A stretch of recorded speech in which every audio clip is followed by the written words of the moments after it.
花花，你在看什么？嗯？房间里头有啥？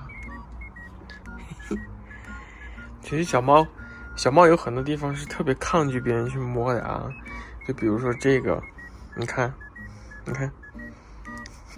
就是这个后脊背，然后尾巴也是。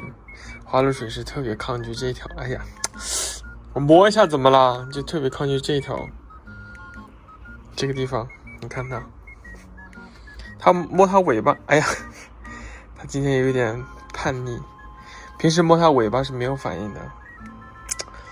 哎，你在咬我？平时摸它尾巴是没有反应，它今天有点叛逆，你看手给我挠，哎，别动，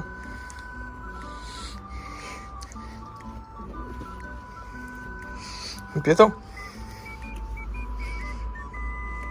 你还咬我是不是？你再咬我打你哦！二哥吧，二哥摸哪都行，你们看到没？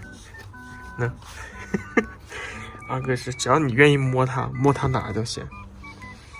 二哥一会儿给你洗澡啊，你看你像个食死狗一样，这摸哪，摸尾巴也可以。三，让我摸一下。三姐摸这也是可以的，摸尾巴也是可以的。他又凑过来了，我们来试一下馒头。馒头去哪了？马娃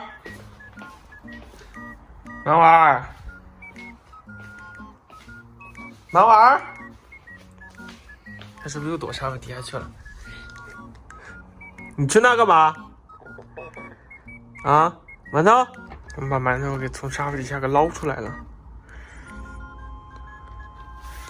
馒头也是这个地方不让摸，所以我觉得花露水性格有点随他老了，就这个地方。而且就这样摸它的毛，它是很反感的。你看，稍微轻轻的摸一下。馒头是最讨厌别人捏它尾巴的，极其讨厌。跑了，说跑就跑。